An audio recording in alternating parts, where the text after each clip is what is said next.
Thank you, Matt, for that kind introduction. Thank you to all the organizers who put in so much time to put this together. We're building a crowd. It's a big crowd. This is fantastic. So it's great to see all of you here today. And so let's get on with our keynote speaker. You know that back in August 2022, the CHIPS Act was announced.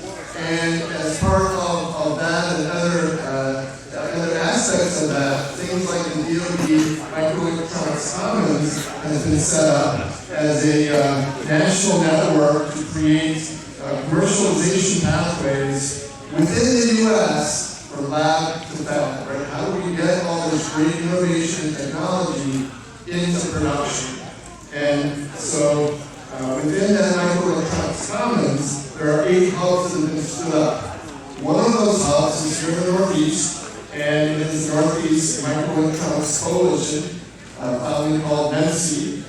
And that hub is going to be instrumental in a lot of job creation, startup maturation, workforce training, and regional investment in advanced manufacturing. So today, it's my honor, and it's the honor of this symposium to host the new director of NEMC here as our keynote speaker. And so, with degrees from UC San Diego and the University of Indiana Kellogg School of Business, Mark has over 2 decades of experience in this area of commercializing advanced technologies. So it's my pleasure to introduce today our keynote speaker for the symposium, Mark Halfman.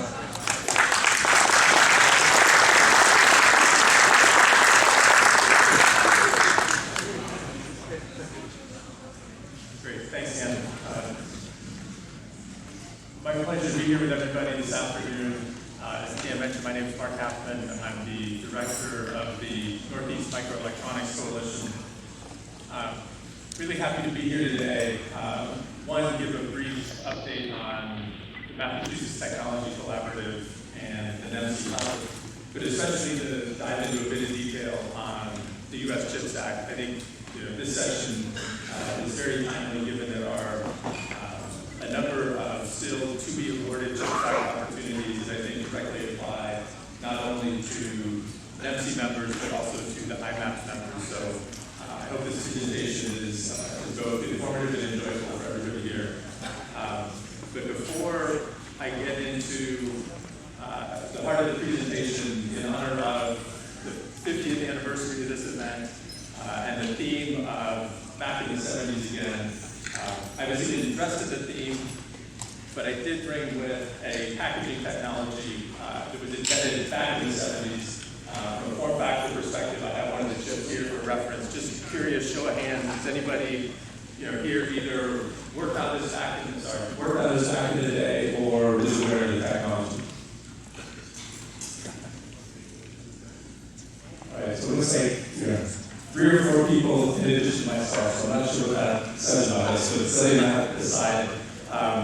So this is a plastic window package that enabled UV erasable programmable logic devices, or EPLDs. So, full disclosure, I didn't work on the technology, again, invented it in the 70s, but straight out of college I worked as iMAPS. This was early 90s in Silicon Valley. A few years prior, they acquired these families of EPLDs from a company called Plus Logic. They had since migrated from UV erasable to electrically erasable. But there were certainly some of these chips still floating around in the lab. I know that they at the time still had the instructions for UV erase in terms of the wavelength, the intensity, the duration of time required to erase these chips.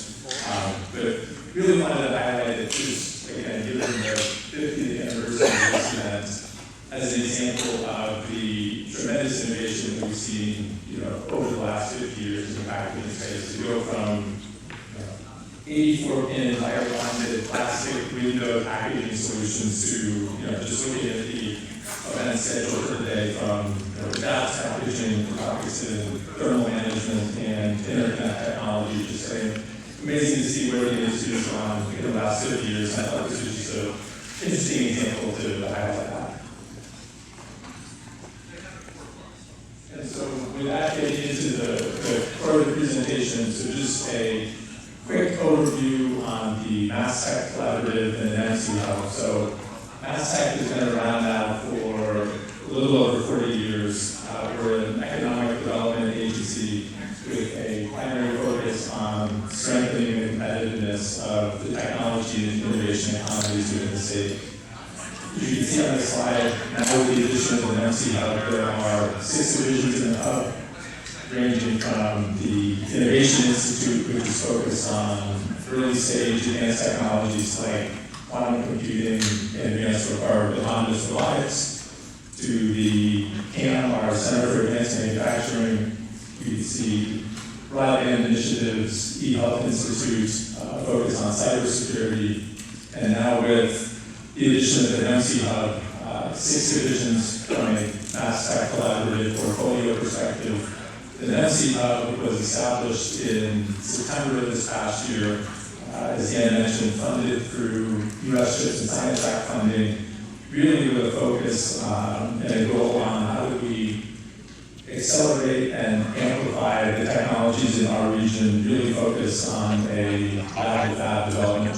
Products for less per unit, but also on the profit. And so that getting into the CHIPS and Science Act specifically, from an overview perspective, I think the CHIPS and Science Act really represents a once-in-a-generation funding opportunity for us all, really driven with the intent of strengthening the semiconductor ecosystem, not only in terms of development, but also in terms of manufacturing, right? All of us in our professional careers see every day the strength of semiconductor and semiconductor packaging R&D in the U.S., so we certainly fall behind in terms of manufacturing. I think today the U.S. manufactures less than 10% of the total commercial value of semiconductors worldwide. So, clearly an effort here in the CHIPS and Science Act to help build not only the development, but especially the manufacturing of that side from a U.S. perspective. And you can see here, somewhat delineated by the $54 billion CHIPS Act, which is fully authorized and appropriated by the U.S. government, and the science portion of the act, an additional $200 billion, as you can see on the slide, will be distributed through NIST, the Department of Commerce, Department of Energy, and NSF. But what we'd like to do today is drill down more specifically into the U.S. CHIPS Act. I think most are probably familiar most readily with the manufacturing incentives portions. So you can see the $39 billion there through the Department of Commerce. These are the big announcements we've seen over the last month or two, multi-billion-dollar investments to Intel, Micron, TSMC, Samsung, to further their investments in semiconductor manufacturing capabilities in the U.S. But what I wanted to focus on in this talk today, especially applicable to I think all of us here, are really 2 other key elements. One, through the Department of Defense, the Chips for American Defense Fund. This is the $2 billion funding vehicle that, as Ian mentioned in his intro, is funding the 8 regional microelectronics commons hubs, as well as the corresponding technology projects that are of direct interest to the Department of Defense.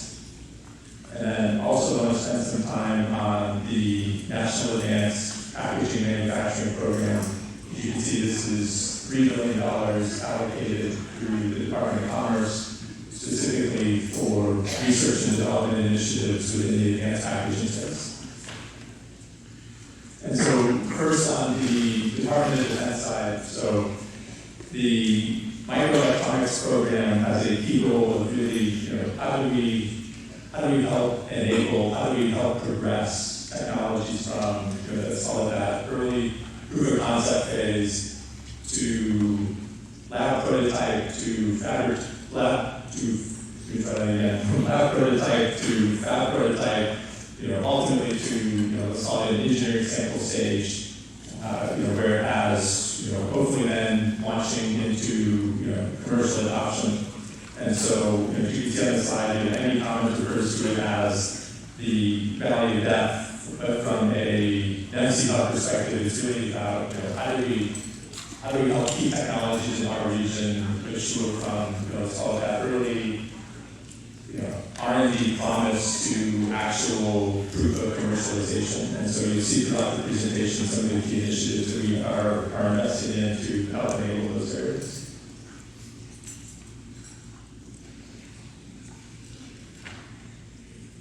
So the hub was established directly with that in mind in support of the Department of Defense initiatives. Really a project or an initiative that started almost 2 years ago now, after the Department of Defense announced their initial call for solutions in this area. So, you know, MassTech with other partner organizations started, you know, really with a coalition more centered around the Boston area, and then grew to include organizations that were more Massachusetts-wide, and then ultimately, as the name implies, was funded around encompassing what's called the 8 states in the Northeast region. And, you know, really focused on, I would say, from an operational perspective, 2 key aspects. You know, one, developing, you know, programming and corresponding grant opportunities for our region, you know, really around technology development, startup acceleration, and also workforce development, recognizing the workforce needs that we have, you know, to further support and execute on various CHIPS Act funding that's in front of us. And then also develop, propose, and execute on programs, technology programs that are of specific interest to the Department of Defense.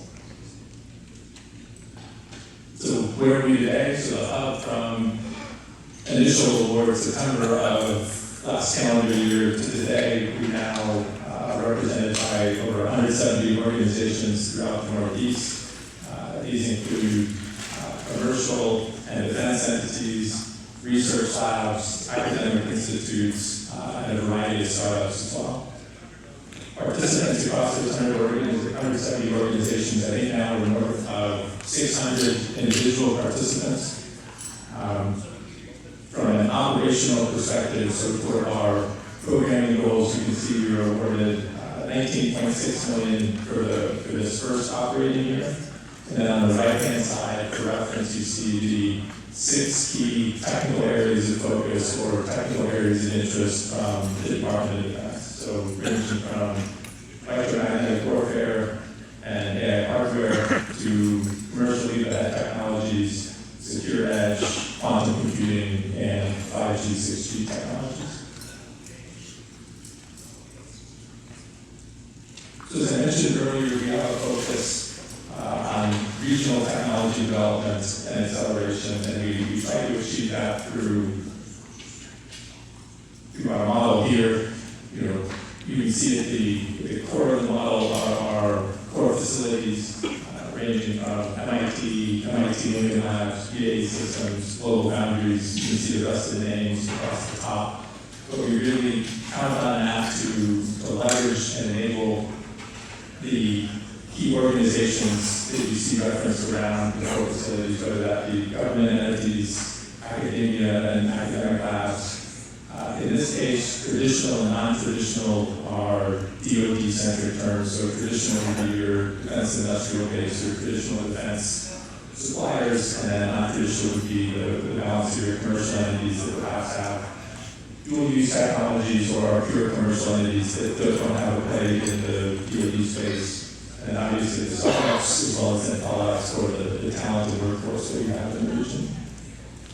You can then see surrounding the core are a variety of programs that we stood up. I won't talk to all of them, I'll just highlight 3 quickly.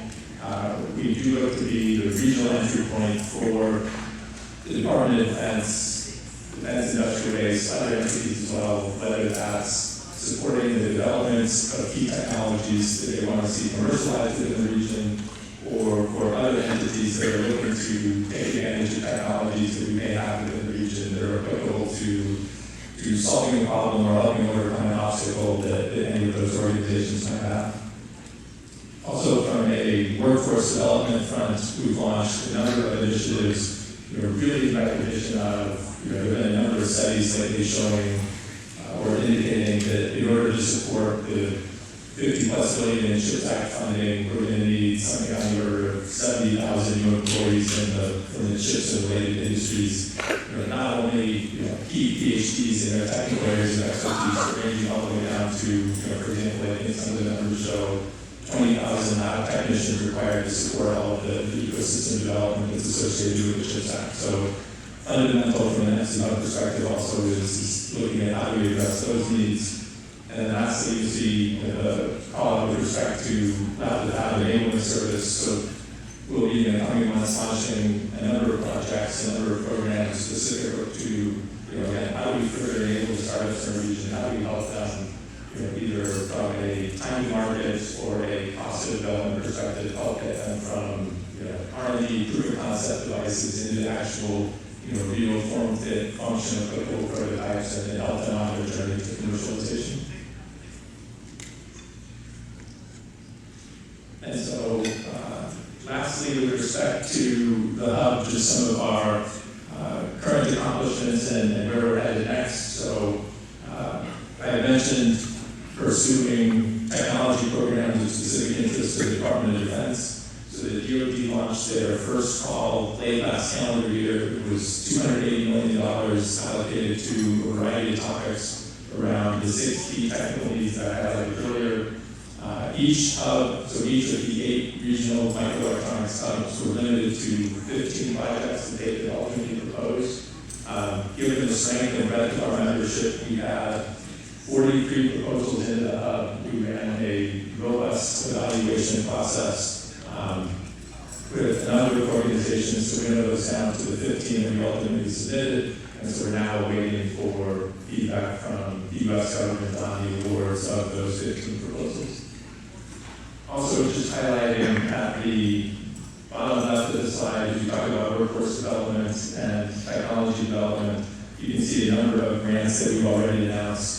$7.7 billion to MIT Nano was in conjunction with a $40 million commitment from Applied Materials to put new 200mm equipment into the MIT Nano clean room facilities, and our $7 million enables the installation of that equipment, the purchasing of all the ancillary equipment required to run it and keep those new tools up and running. So that was a significant milestone for us as a hub organization.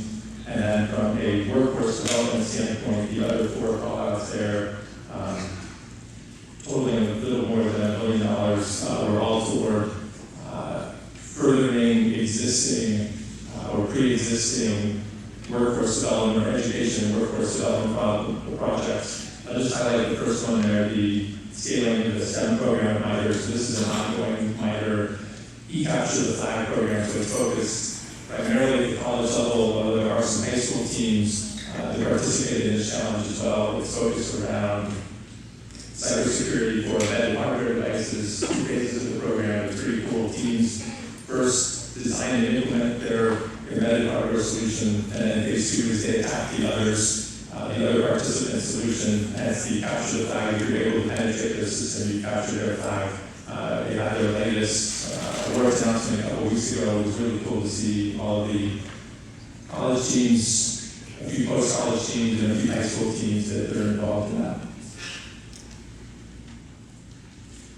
All right, so with that, flipping over to the NEMC and specifically the R&D initiatives coming out of the Department of Commerce, So this is a $3 billion vehicle specifically targeted at driving U.S. leadership in advanced packaging. I think really recognizing the fact that in order for the U.S. to regain the manufacturing leadership that it intends to regain, it's not just about where semiconductor manufacturing is located, but we also need to focus on the corresponding packaging initiatives and packaging manufacturing infrastructure as well.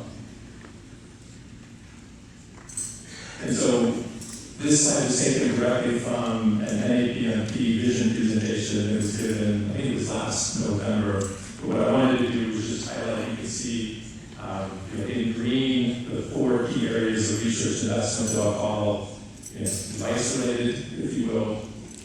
2 in blue that are more ecosystem related, and perspective, and paint the advanced packaging highlighting facility. So in green you can see the materials and substrates area, equipment, tools and processes, power delivery and thermal management, and photonics and connectors. And then from an ecosystem perspective, you see the triple ecosystem call out, as well as one for EDA and co-design. If you look at where we are currently, the only no-vote that's been issued or notice of funding opportunity has been around the materials and substrates area of interest. So that no-vote was released by the NEMC end of February. It closed mid-April. So initial submissions have already been due for that proposal. But what I think is a direct applicability to everyone here is the other 3 green research investment areas and the 2 ecosystem investment areas have yet to have no votes launched for them. So those are forward-looking investment opportunities, all focused on advanced packaging through the CHIPS and Science Act. What I'd like to do now is just for those five still to be announced, so to speak, offerings, just quickly take a minute or 2 on each of those 5 areas, really just to give you a quick overview of what we know about from prior NAP presentations in terms of their areas of interest, recognizing logos haven't been launched, so these are simply our thoughts from an NEMC perspective, our opinions on what we think may be included, really with the intent of giving you all some opportunities to think on it, if you're potentially interested in participating, get some pre-work done, but really just to provide a bit of a primer as to where we think these will be headed. And so the first, equipment, tools, and processes, the sub-headline quote is taken verbatim directly from the vision presentations. You can see focus this one on equipment, tools, and processes that are required for substrate patterning and the chiplets to be reliably assembled on those substrates. And so I think you can pretty readily infer here, in terms of goals or desired outcomes, a focus on, a general focus on, reducing pattern feature sizes, really around chiplet assembly. I think the CMOS equipment call-out is also interesting, and it is specific to both die, wafers, and panels. So we're talking about, a variety of sizes, different design rules, potentially clearly different cost structures. If we're talking die versus wafers versus, let's say glass panels. So a pretty broad opportunity scope here. You can see some of the challenges listed as well for consideration, clearly compared to front end. Process technology, lack of road mapping and standardization, as well as the other areas of focus listed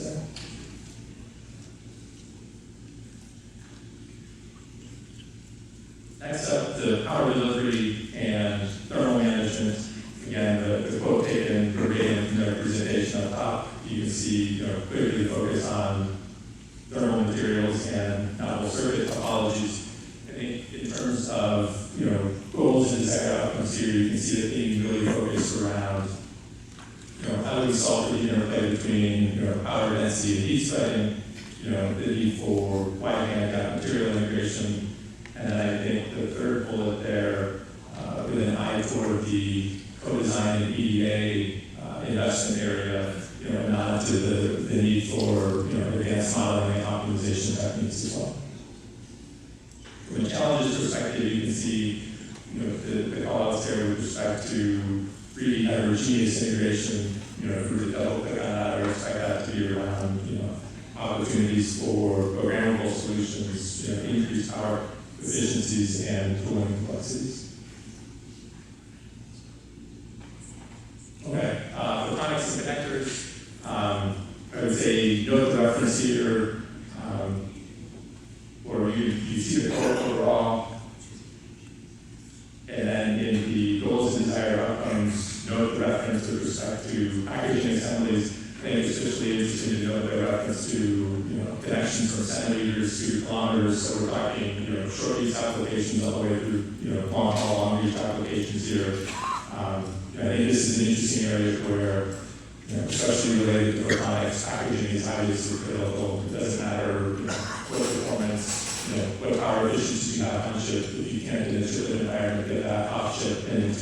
chip-to-chip communications.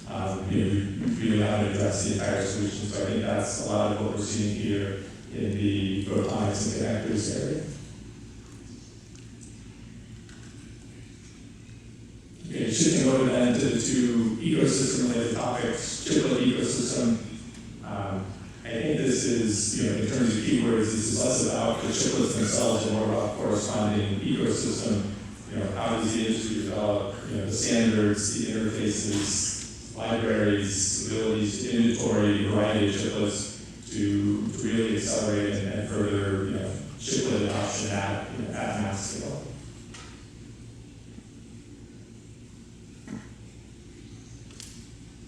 And then the last element that I wanted to call out, the co-design opportunity. Again, you can see the quote along the top.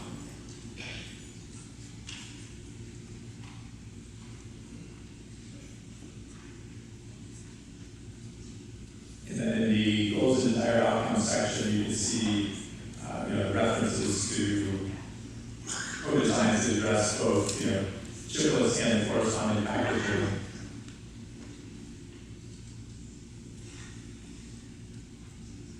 Whether, if you talk about chiplet architectures, designed for test, repair, security, thermal constraints, and then obviously the substrate assembly technology. All right, so that is an overview of those 5 topics. Wanted to circle back around to, based on our experience through calls for projects that we've run through the Department of Defense, based on the original work done to have the hub being one of the 8 microelectronics commons regional hubs. Wanted to just touch on what we believe are elements of a strong NAPMP response or a strong NAPMP proposal. You can see the key areas called out here.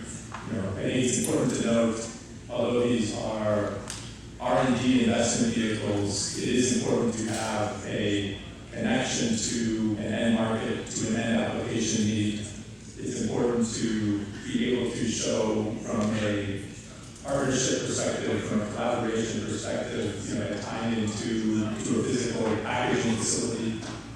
Maybe taking a quick step back on that, recognizing that the first materials and substrates NOFO was a $300 million investment opportunity. I think there's a clear signal here that the Department of Commerce isn't looking for small, let's call them, $1 million single entity proposals. They're really looking for large proposals, multi-organizational, cross-functional in nature, that then enable the types of elements that we're talking about here, that talk about improving on application need, the solidization, inclusion of a leading academic institution in that partnership, inclusion of an EDA vendor.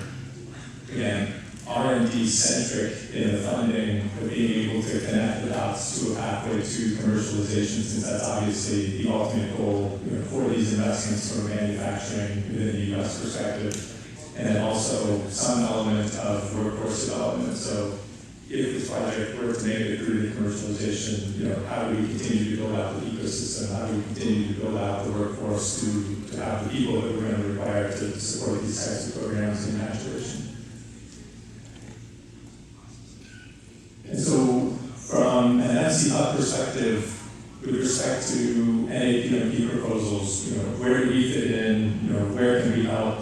Well, for our members, we've already begun a series of webinars to help keep them informed of these opportunities in front of us from an NAPMP perspective. And as the NOFOs come out, we'll continue to engage with our community to help facilitate those proposals, really along the 4 key callouts that you see there. So, based on our membership, we can help to convene working groups. We can help to provide teaming coordination. So let's say you're starting to build out a proposal, but you're lacking, in the workforce development area, or you're looking for a better prototyping facility, or whatever the case may be in terms of rounding out the proposal, rounding out your own collaboration. We can certainly help provide introductions, ease pathways into some of those pieces, fill some of those gaps that you might have in program development and execution in the Northeast. And I would say if you're interested in following up, please feel free to grab me this afternoon, or you can reach out to us via the website. I also listed my email address there. Maybe a final call out, request for help back the other direction. The hub is actively hiring, especially in the area of great project managers. So we're looking to hire a few key senior project managers and project managers in advance of the Department of Defense call for projects that we expect to be awarded later this summer. So to the extent any of you know of any great project managers looking for a new challenge, please send them our way as well. And with that, thank you very much for the opportunity to speak today.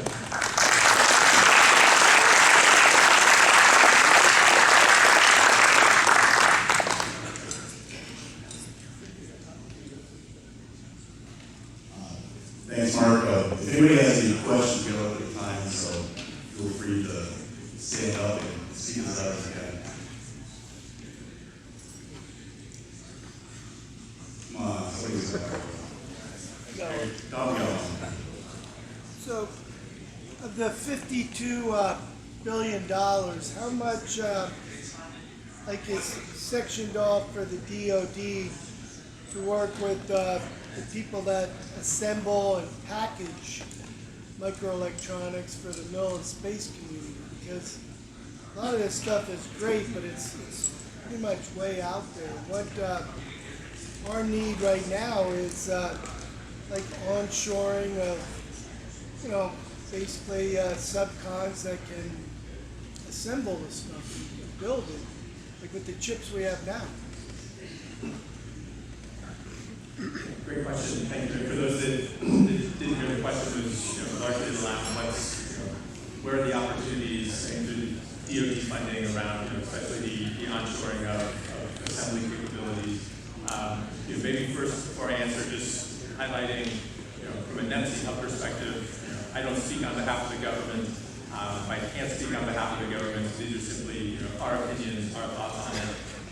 To that question, I would say is that pull back up on this slide to what we have the ability to, from an assembly and packaging perspective, it would either be through the DoD ME Commons projects, where we're either working to establish capabilities through the hubs or specific call for projects from the Department of Defense. But then again, I would also highlight the opportunities within the NEMC, recognizing that since the notice of funding opportunities haven't yet been released, you really don't know, what is the numbers of those, and that will see the next round of details.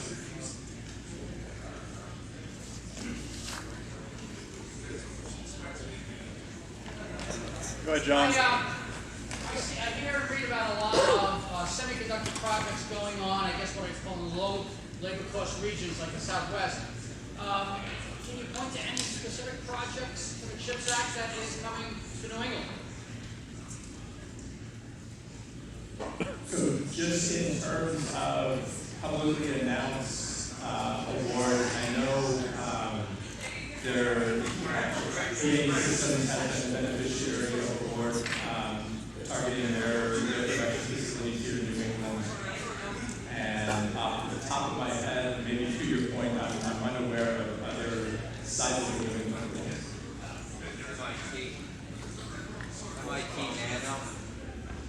Yeah, so I was thinking more commercial production, but you're right, the $47 million in total in the MIT Nano, the $40 million from analog or from applied materials, plus the $7 million from the NEMC hub. It was all through the funding.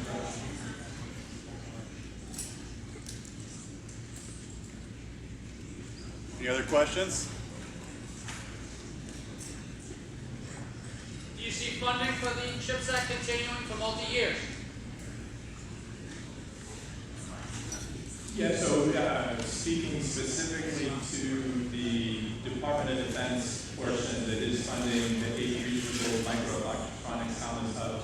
So those are, although the first year has been formally awarded, it is targeted to be a 5-year program. Get time for one more. Anybody? Dave. Some of us have already participated in some of these proposals. The deadline's already passed in the first round. These are then ongoing proposal targets. So there will be follow-on. Yeah, It's specific to the microelectronics common software projects or the NAPMP? Yeah, so for the NAPMP, you mentioned the only call that is included is the $300 million in the upper left for materials and substrates. So we're still waiting on calls to be issued really for the other 6 areas of money.